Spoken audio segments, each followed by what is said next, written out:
Here we are again, Radio Entrepreneurs, and the mics are back on. I want to thank everybody, Chris Gerald, Nathan Gobes, our executive producers of the show. Great job they do. They make me fat, dumb, and happy because they get it all done for me. And I just have to show up and meet entrepreneurs, which is what I like to do all the time because my day job is I am CEO and founder of MAGE LLC, the management consulting firm, and all I do, it seems, is talk to entrepreneurs and leaders. The next one is Lisa Woodford, co-founder of Koda Creative Group. Welcome. Thank you. Tell us about Koda Creative Group. Well, Koda Creative Group is actually a second iteration of the agency I started about 9 years ago called Paris Marketing. Mm-hmm. So it's an evolution.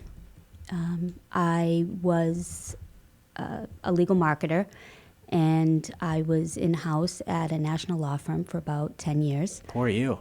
Yeah, I was at no, it was great. Actually, I got you on that well, one. you know, actually, they're still my client. Right. But it was a great firm. I actually learned how to be a good manager, a good leader. How, You have to execute a lot at law firms. You do on a billable hour. Yeah. But I actually learned how not to be an asshole. They're actually really. Can I say that? Yes, you can. Okay. Yeah. They're great people. I learned about really taking care of people there.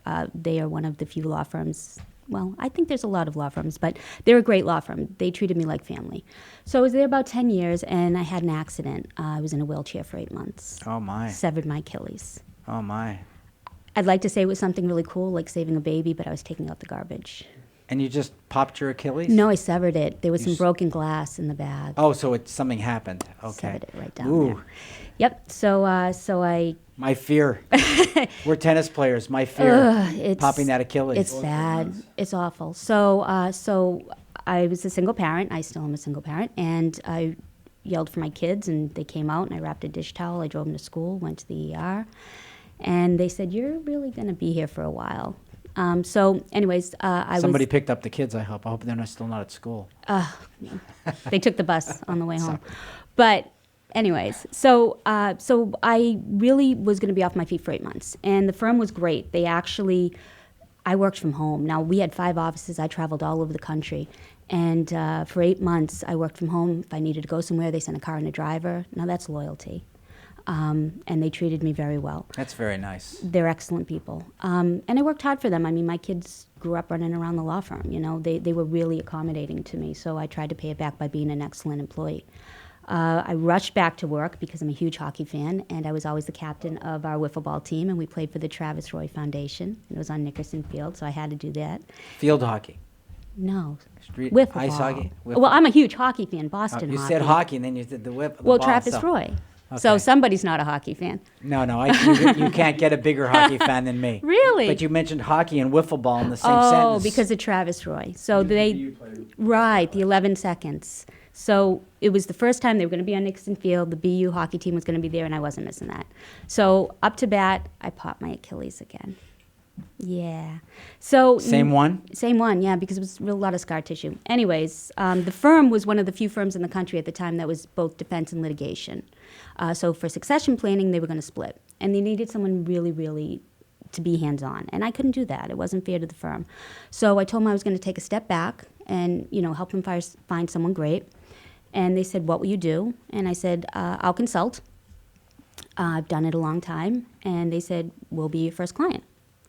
So they remained my client, and from that, it's really what I call being an accidental entrepreneur. I never expected to leave this firm. I loved it. But after a year, there was so much work, I had to hire an employee. Within 2 years, we had 4 full-time employees in our own space. Year after that, I was brought on from a larger firm to bring my assets over there. When we call the firm Paris, I call my agency Paris, not because I'm French, I'm not, I'm Irish.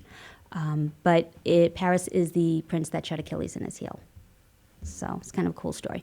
But we found out after about a year of bringing our agency over there that it wasn't a great cultural fit. And for me, culture is more important than anything else. You can Culture beats strategy. every day, all day. You can teach anyone with a modicum of intelligence to do anything, but you can't teach them not to be an asshole. You can't teach someone to be a nice person. You can't teach someone how to be selfless. That's their parents' job.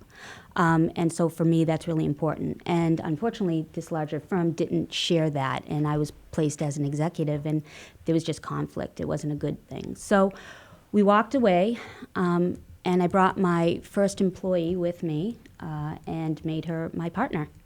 So we reimagined Paris to Koda, and Koda means friend, it means ally, because I honestly treat my employees like friends and family, and my clients as well. We have 100% retention rate, which in an agency is really great. I mean, typically it's about a 30% churn, and all of our clients have been our clients for 10 years now. All law firms? No, we started with law firms, and that led to other professional services, accounting firms, insurance companies. But we've also been able to expand our portfolio. We do nonprofit for free because it's the right thing to do. Both my parents died of lung cancer, so we do a lung cancer nonprofit that's affiliated with Brown. But we also do some lifestyle brands. So it's been fun. We've been able to expand. And, you know, what do you think, do you have sort of like a signature way that you think makes you special in the way you do marketing? Well, yeah, I like to call it blitzkrieg. You know, I honestly believe that you have to be transparent. I don't worry. We have a saying, what someone thinks of you is none of your business. I don't worry about making my clients like me. I just worry about doing the best job for them. And sometimes that means I have to have a conversation that they're not happy with me. I'm never a yes girl for them. We've had conversations with clients where they've had to just say, listen, we're going to pause because this isn't going down the road we want to go. And then they come back and they're like, you know what, you were right. And I'm not always right. And that's also another thing. I think you have to lose with grace if you're not always right. But I always really try to be honest with the clients. And that's, I think, why we have such a great retention rate. Because if I say something and it's not what you want to hear, it's not coming from a place of my ego or agenda, but I truly care about you and I want to make sure that the advice or the work or the creative we're doing is really aimed at your goal, not mine. Is there a lot of competition for what you do? Absolutely. Right now in marketing, especially what we do, which is sort of big idea, brand development, brand management, especially with social media, which is one of our strengths, I think, you're either a small independent firm or you're acquired by a larger national firm and, you know, you've got someone pulling your strings, which is what happened, which is we learned we didn't like that. So we're committed to staying a small independent firm, but a lot of those firms tend to just do one or two things. Now, when I first started, tried to outsource, did not like that model. I didn't like the quality. I didn't like being beholden to somebody else's agenda. That wasn't good for the way that our model was set up. So we have a full staff in a small agency. So full service, but boutique. That's nice. We've been speaking with Lisa Woodford, co-founder of Koda Creative Group, who's going to have to come back here again because our interviews are too short, and maybe get some cases. Lisa, if someone's looking for you at Koda Creative Group, how would they find you?